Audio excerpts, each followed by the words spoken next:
Alright, welcome to the programme. I'm Nurse Gaspar. Thank you so much for joining me this evening live from New York.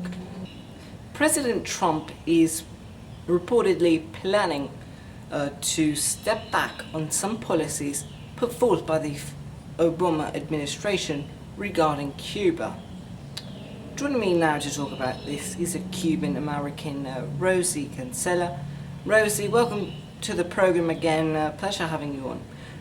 My pleasure. Thank you for having me.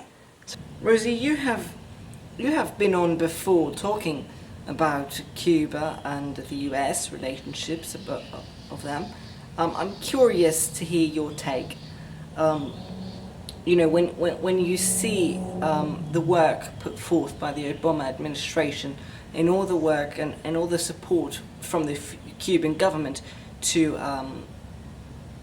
help enact those programs, specifically lessening trade or lessening trade barriers and unrestricted travel to the island.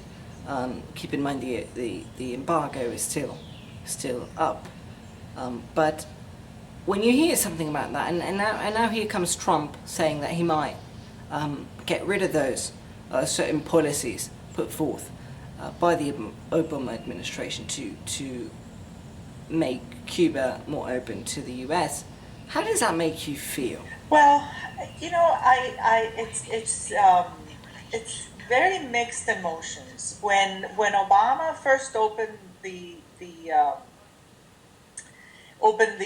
trade and the traveling to Cuba, I felt that maybe it wasn't time, that generation that really suffered because of the Castro regime is still, a lot of them are still alive, i.e. my parents, and they really felt the crunch, so to speak, of having to leave Cuba without anything and having to forge a life in the United States, and that it was conflictive. But as time went by, and it's now been a couple of years, what I've seen is that there's a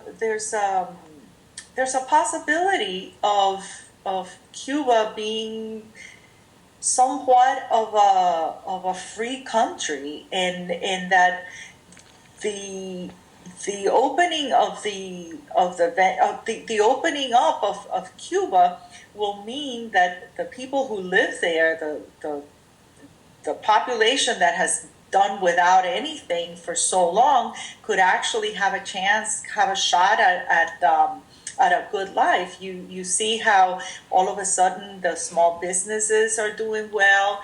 The Airbnb has done incredibly well in Cuba. And when you look at the fees that they charge, for example, Airbnb, you're talking $15 a night, which to a Cuban family is enormous.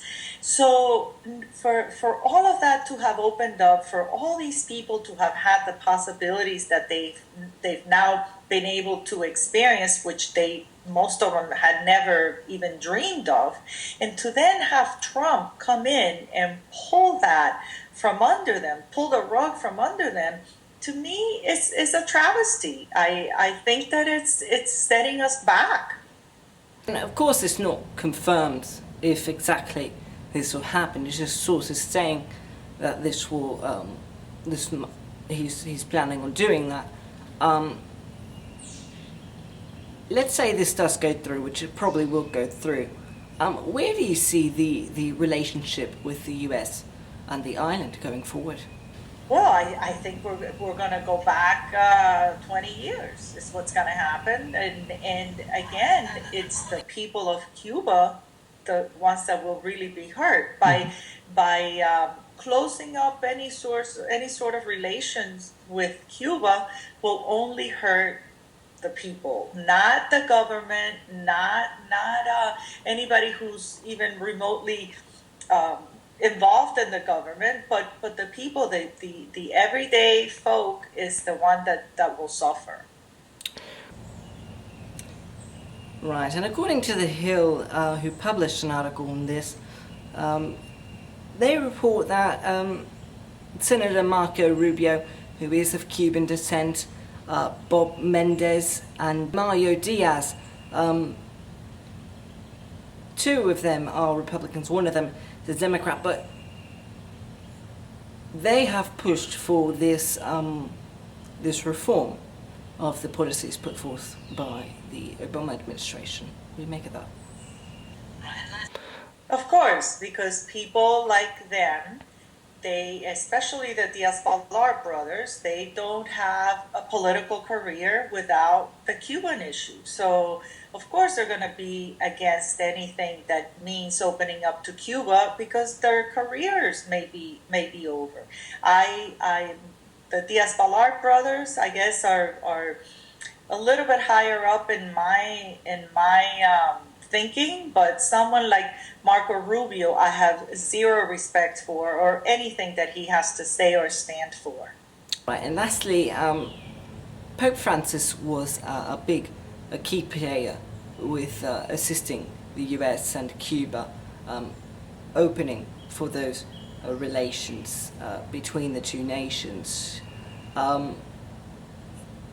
President Trump has gone to the Vatican City a few weeks ago on his first foreign trip. He met with the Pope in a private meeting. The press weren't allowed in, but they're not saying what exactly they talked about. But I'm curious to know, the Pope helped with the Obama administration getting into Cuba. Do you think that they can, that the Pope can change Trump's mind? No, I feel that Donald Trump is his own person. I don't think he listens to anybody but himself. And I certainly don't think that the Pope can convince him of anything. All right, Rosie Cancella joining me from Miami. Pleasure having you on. Thank you. Thank you for having me. All right, and we do have a special report on the Manchester attacks that starts right now.